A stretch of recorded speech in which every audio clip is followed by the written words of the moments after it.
ನಮಸ್ಕಾರ bus, welcome back another video. Guys ಎಲ್ಲ ಹೇಗಿದ್ದೀರಾ? ಎಲ್ಲ ಸಾಕಾದಾಗೆ ಇರ್ತೀರಾ. ಸೊ ಡೈರೆಕ್ಟ್ ಮ್ಯಾಟ್ರಿ ಬರೋಣ. ಗೈಸ್, ನಿನ್ನೆ ನಡೆದಿರುವ ಎಪಿಸೋಡ್ ಮಾತ್ರ ಬೆಂಕಿ. ನನಗಂತೂ ಪಕ್ಕ ಕೆಲವೊಂದು ಸೀನ್ಗಳು ಪ್ರಾಪರ್ ಆಗಿ ಸಿನಿಮಾ ಸೀನ್ಗಳು ನೋಡ್ದಂಗಾಯ್ತು ಗುರು. ಹಂಗಿತ್ತು ಸುದೀಪ್ ಸರ್ ಗತ್ತು ಮಾತಾಡೋ ಸ್ಟೈಲು. ಅದ್ರಲ್ಲೂ ಕಾಕ್ರೋಚ್ ಸುಧೋರ್ ಜೊತೆಗೆ ಒಂದು ಕಾನ್ವರ್ಸೇಷನ್ ಇತ್ತಲ್ಲ, ಅದ್ರಲ್ಲಿ ಕಾಕ್ರೋಚ್ ಚೌಧರಿಗೆ ಒಂದು ಕ್ವಶನ್ ಕೇಳಿದ್ದಾರೆ. ಸೊ ಆ ಕ್ವಶನ್ಗೆ ಆನ್ಸರ್ ಮಾಡ್ಬೇಕು. ಅದನ್ನ ಬಿಟ್ಟು ಅಣ್ಣ ನನಗೆ ಅದು ಕೊನೆ ಗೊತ್ತಿತ್ತು, ಮೊದ್ಲಿಗೆ ಗೊತ್ತಿತ್ತು ಅಂತಿದ್ದಾರೆ. ಆ ಟೈಮಲ್ಲಿ ಸುದೀಪ್ ಸರ್ ಗೊತ್ತೋ ಗೊತ್ತಿಲ್ವೋ ಒಂದೇ ಆ ಮಾತು ಗುರು. ಅಂದ್ರೆ ಹಂಗ್ ಮೇಂಟೈನ್ ಮಾಡಿದ್ದಾರೆ ಸುದೀಪ್ ಸರ್. ಸೊ ಅಷ್ಟಿಲ್ದೇನೆ 12 ಸೀಸನ್ ಒಬ್ರಿಗೇನೆ ಹೋಸ್ಟ್ ಮಾಡಕ್ ಕೊಡೋದಿಲ್ಲ ಯಾರು. ಸೊ ಸ್ವಾಗ್ ಇರೋದಕ್ಕೆ, ಗತ್ತಿರೋದಕ್ಕೆ ಅಂಡ್ ಮಾತಾಡೋ ಮಾತು ಪಕ್ಕಾ ಇರ್ತವೆ. ಸುಮ್ನೆ ಯಾರಿಗೋ ಫೇವರಿಸಮ್ ಆಗಿ ಮಾತಾಡೋದಿಕ್ ಹೋಗಲ್ಲ ಸುದೀಪ್ ಸರ್. ಸೊ ಪಕ್ಕಾ ಮಾತಾಡೋದ್ರಿಂದಾನೆ ಅವ್ರಿಗೊಂದು ಹೋಸ್ಟಿಂಗ್ 12 ಸೀಸನ್. ಅಂಡ್ ನಮ್ಗೆಲ್ಲ ವಿತೌಟ್ ಬಿಗ್ ಬಾಸ್ ನ ಸುದೀಪ್ ಸರ್ ಇಲ್ದೇನೆ ಊಹಿಸ್ಕೊಳ್ಳೋದಿಕ್ ಆಗೋದಿಲ್ಲ. ಸೊ ಅದಕ್ಕೋಸ್ಕರನೇ. ಅಂಡ್ ಇನ್ನೊಂದು, ಸುದೀಪ್ ಸರ್ ಎಂಟ್ರಿಗೆ ಬರೋದಾದ್ರೆ, ಸುದೀಪ್ ಸರ್ನ ನಾವು ವೆಯ್ಟ್ ಮಾಡ್ತಿದ್ವಿ ಯಾವ ಲುಕ್ ಅಲ್ಲಿ ಬರ್ಬೋದು ಈಗ ಒಂದು ಕಿಚ್ಚನ ಪಂಚಾಯಿತಿ, ಮೊದಲನೇ ಕಿಚ್ಚನ ಪಂಚಾಯಿತಿಗೆ ಅಂತ. ಸೊ ಅವ್ರು ನಾರ್ಮಲ್ ಟಿ ಶರ್ಟ್ ಹಾಕಿದ್ರು ಸಖತ್ತಾಗಿ ಕಾಣ್ತಾರೆ. ರಿಚ್ ಆಗಿ ತುಂಬಾ ಗ್ರ್ಯಾಂಡ್ ಆಗಿರೋ ಒಂದು ಕಾಸ್ಟ್ಯೂಮ್ಸ್ ಹಾಕಿದ್ರು ಸಖತ್ತಾಗಿ ಕಾಣ್ತಾರೆ. ಅವ್ರು ಹೆಂಗಿದ್ರು ಸಖತ್ತಾಗಿ ಕಾಣ್ತಾರೆ. ಅವರು ಹುಡುಗಿರಿಗಷ್ಟೇ ಅಲ್ಲ, ಹುಡುಗರಿಗೂ ಒಂಥರ ಕ್ರಶ್ ಆಗೋ ರೀತಿಲಿ ಇದ್ದಾರೆ. ಸೊ ಅವ್ರ ಹೇರ್ ಸ್ಟೈಲ್ ಮಾರ್ಕ್ ಸಿನಿಮಾ ನಡೀತಾ ಇರೋದ್ರಿಂದ ಅದಕ್ಕೆ ಬಿಟ್ಟಿದ್ದಾರೆ. ಸೊ ಅದನ್ನ ಸಖತ್ತಾಗಿ ಮೇಂಟೈನ್ ಮಾಡಿದ್ದಾರೆ. ಅಂಡ್ ನೆಕ್ಸ್ಟ್ ಮತ್ತೆ ಎಪಿಸೋಡಿಗೆ ಬರೋದಾದ್ರೆ, ಎಪಿಸೋಡ್ನ ಸ್ವಲ್ಪ ರಿಮೈಂಡ್ ಮಾಡ್ಕೊಂಡ್ ಬಂದ್ರು ನಿನ್ನೆ. ಅದರಲ್ಲಿ ನಮ್ಮ ಶಿಶಿರ್ ಅವರು ನೆನಪಿದಾರಲ್ಲ, ಒಂದು ಹಳೆ ಸೀಸನ್ ಅಲ್ಲಿ ಬಂದಿದ್ರಲ್ಲ. ಸೊ ಅವರು ಒಂದು ಹೊಸ ಸೀರಿಯಲ್ ಮಾಡ್ತಿದ್ದಾರೆ, ಶ್ರೀಗಂಧದ ಗುಡಿ ಅಂತ. ಅದನ್ನ ಕಲರ್ಸ್ ಕನ್ನಡದಲ್ಲೇ ಬರ್ತಾ ಇರೋದ್ರಿಂದ, ಬಿಗ್ ಬಾಸ್ ನು ಸಹ ಕಲರ್ಸ್ ಕನ್ನಡದಲ್ಲಿ ನಡೆಸ್ತಾ ಇರೋದ್ರಿಂದ ಒಂದು ಪ್ರಮೋಷನ್ ನ ಮಾಡ್ಕೊಳ್ಳೋದಕ್ಕೆ ಕರೆಸಿದ್ದಾರೆ ಗುರು. ಯಾಕೆಂದ್ರೆ ಬಿಗ್ ಬಾಸ್ ನ ಕೋಟ್ಯಾಂತರ ಜನ ನೋಡ್ತಾ ಇರ್ತಾರಲ್ಲ. ಸೊ ಆ ಕಾರಣಕ್ಕೆ ತುಂಬಾ ಚೆನ್ನಾಗಿದೆ. ಒಂದು ಪ್ರೋಮೋ ಎಲ್ಲ ತೋರಿಸಿದ್ರು, ಪ್ರೋಮೋ ಸಖತ್ತಾಗಿದೆ ಶ್ರೀಗಂಧದ ಗುಡಿ. ಸೊ ಇದೆ ಸೋಮವಾರ 8 ಗಂಟೆಯಿಂದ ಬರ್ತಾ ಇದೆ. ಯಾರು ಮಿಸ್ ಮಾಡಿದೆ ಅದನ್ನ ಧಾರಾವಿನ ನೋಡಿ ಸಪೋರ್ಟ್ ಮಾಡಿ. ಅಂಡ್ ನೆಕ್ಸ್ಟ್ ಮತ್ತೆ ಎಪಿಸೋಡ್ಗೆ ಬರೋದಾದ್ರೆ, ಗೈಸ್ ಕೆಲವೊಂದಿಷ್ಟು ಜನಕ್ಕೆ ಬುದ್ಧಿವಾದನ ಹೇಳಿದ್ರು. ಅವರು ತಿದ್ಕೊಳ್ತಾರೋ ಬಿಡ್ತಾರೋ ಅವರಿಗೆ ಬಿಟ್ಟಿದ್ದು. ಬಟ್ ಸುದೀಪ್ ಸರ್ ಹೇಳೋ ಒಂದು ಕರ್ತವ್ಯ, ಆ ಕರ್ತವ್ಯನ ಅವ್ರು ಮಾಡ್ತಾರೆ Sudeep sir.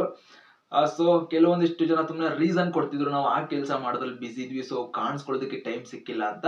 But big boss ನಲ್ಲಿ ನಮ್ದು ಮೈನ್ ಪರ್ಪಸ್ ಏನಪ್ಪಾ ಅಂದ್ರೆ, ನಾವು ವಿನ್ ಆಗೋದಿಕ್ಕೆ ಹೋಗಿರೋದು, ನಾವು ಆಟ ಆಡೋದಿಕ್ಕೆ ಹೋಗಿರೋದು. ಯಾವ್ದೋ ಒಂದು ಸಂಬಂಧನ ಬೆಳೆಸ್ಕೊಂಡು ಕೂತ್ಕೊಂಡು ಅಲ್ಲಿ ಹರಟೆ ಹೊಡೆದು ಹೊರಗಡೆ ಬರೋದಿಕ್ಕಲ್ಲ. ಸೊ ಒಂಥರ ಚದುರಂಗದ ಆಟನ ಬಿಗ್ ಬಾಸ್ ಮನೇಲಿ ಆಡ್ಬೇಕು ನಾವೆಲ್ರು ಅಂತ ಒಂದಿಷ್ಟು ಪಾಠನ ಹೇಳಿದ್ರು. ತಿಳ್ಕೊಂಡ್ರೆ ಮುಂದೆ ಗೆಲ್ತಾರೆ, ಇಲ್ಲಾಂದ್ರೆ ಆದಷ್ಟು ಬೇಗ ಮನೆಯಿಂದ ಹೊರಗಡೆ ಬರ್ತಾರೆ. ಅಂಡ್ ನಾಮಿನೇಷನ್ ವಿಚಾರಕ್ಕೆ ಬರೋದಾದ್ರೆ, 8 ಜನ ನಾಮಿನೇಷನ್ ಆಗಿದ್ರು. ಜಂಟಿಗಳಲ್ಲಿ 3 ಜೋಡಿ ಅಂಡ್ ಒಂಟಿಗಳಲ್ಲಿ 2. ಸೊ ಅದ್ರಲ್ಲಿ ನಿನ್ನೆ ಎಪಿಸೋಡ್ ಅಲ್ಲಿ ಮಲ್ಲಮ್ಮ ಅವರು ಒಂದು ಸೇವ್ ಆಗಿದ್ದಾರೆ ನಾಮಿನೇಷನ್ ಇಂದ. ಸೊ ಅವ್ರಿಗೆ ಕಂಗ್ರಾಚುಲೇಷನ್.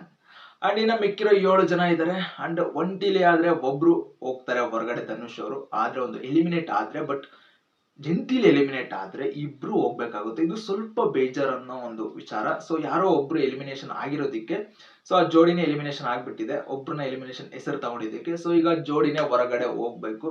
ಬಟ್ ಏನು ಮಾಡಕ್ಕಾಗಲ್ಲ, ಬಿಗ್ ಬಾಸ್ ನವ್ರು ಮುಂಚೆನೆ ಹೇಳ್ಬಿಟ್ಟಿದ್ದಾರೆ, ಟ್ವಿಸ್ಟ್ ಮೇಲೆ ಟ್ವಿಸ್ಟ್ ಈ ಒಂದು ಎಪಿಸೋಡ್, ಈ ಒಂದು ಬಿಗ್ ಬಾಸ್ ಸೀಸನ್ ಅಂತ ಹೇಳಿದ್ದಾರೆ, ಅನ್ಎಕ್ಸ್ಪೆಕ್ಟೆಡ್ ಅಂತ.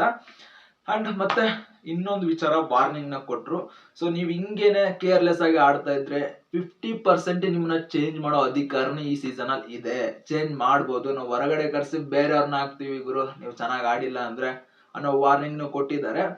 ಸೊ ಇನ್ನು ಕೆಲವರು ಲೋ ಆದವರಿಗೆ ಸ್ವಲ್ಪ ಬೂಸ್ಟ್ ನ ನೀಡಿದ್ದಾರೆ. ತುಂಬಾ ಬೂಸ್ಟ್ ಅಲ್ಲಿ ಇದ್ದವರಿಗೆ ಸ್ವಲ್ಪ ಬೂಸ್ಟ್ ನ ಕಡಿಮೆ ಮಾಡಿದ್ದಾರೆ. ಸೊ ಟೋಟಲಿ ತುಂಬಾ ಚೆನ್ನಾಗಿತ್ತು ನಿನ್ನೆ ಒಂದು ಎಪಿಸೋಡ್. ಹಂಗೇನೆ ಮುಗಿಯೋ ಟೈಮ್ ಅಲ್ಲಿ ರಕ್ಷಿತಾ ಶೆಟ್ಟಿ ಅವ್ರನ್ನ ಕರ್ಸಿದ್ರು ಗುರು. ಇದ್ರ ಬಗ್ಗೆ ಮುಂಚೆನೆ ಒಂದು ವಿಡಿಯೋ ಮಾಡಿದ್ದೆ, ಯಾಕೋ ನನ್ಗೆ ಡೌಟ್ ಇದೆ.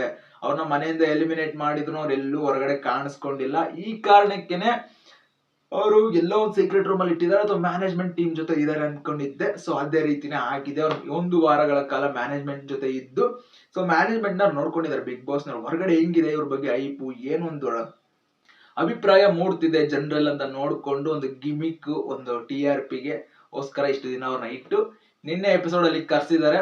ಸೊ ಅವ್ರನ್ನ ಕರ್ಸಿದ್ದು ನೋಡಿದ್ರೆ ಅವರು ತುಂಬಾನೇ ಮಾತಾಡ್ ಹೋಗಿದ್ದಾರೆ ಬಿಗ್ ಬಾಸ್ ಮನೆ ಒಳಗಡೆ. ನಾನು ಹಂಗೆ ಮಾತಾಡ್ತೀನಿ, ಹಿಂಗೆ ಟಕ್ಕರ್ ಕೊಡ್ತೀನಿ ಅಂತ. ಏನ್ ಮಾಡ್ತಾರೆ ಅಂತ ಕಾದ್ ನೋಡ್ಬೇಕು. ಸೊ ನಿನ್ನೆ ಎಪಿಸೋಡ್ ಅಲ್ಲಿ ತೋರಿಸಲಿಲ್ಲ, ಅವ್ರ ಮನೆ ಒಳಗಡೆ ಹೋಗಿದ್ದಷ್ಟೇ ತೋರಿಸಿದ್ರು ಏನ್ ಮಾಡಿದ್ರು ಅಂತ. ಬಟ್ ಇವತ್ತಿನ ಎಪಿಸೋಡ್ ಅಲ್ಲಿ ಅದನ್ನ ತೋರಿಸ್ತಾರೆ. ಸೊ ಯಾರು ಮಿಸ್ ಮಾಡ್ಕೊಳ್ದೆ ಇವತ್ತಿನ ಎಪಿಸೋಡ್ ನಾನು ನೋಡಿ ನಾನು ನೋಡ್ತೀನಿ. ಓಕೆ ಗೈಸ್, ಮತ್ತೆ ಇವತ್ತಿನ ಎಪಿಸೋಡ್ ಅಲ್ಲಿ ಸುದೀಪ್ ಅಣ್ಣ ಯಾವ ತರ ಕಾಣ್ತಾರೆ, ಒಂದು ಕಾಸ್ಟ್ಯೂಮ್ ಅಂತ ನೋಡೋದಕ್ಕೆ ನಾನು ಎಕ್ಸೈಟ್ಮೆಂಟ್ ಅಲ್ಲಿ ಇದ್ದೀನಿ. ಓಕೆ ಗೈಸ್, ಮತ್ತೆ ಮುಂದಿನ ವಿಡಿಯೋದಲ್ಲಿ ಸಿಗೋಣ. ಬಾಯ್.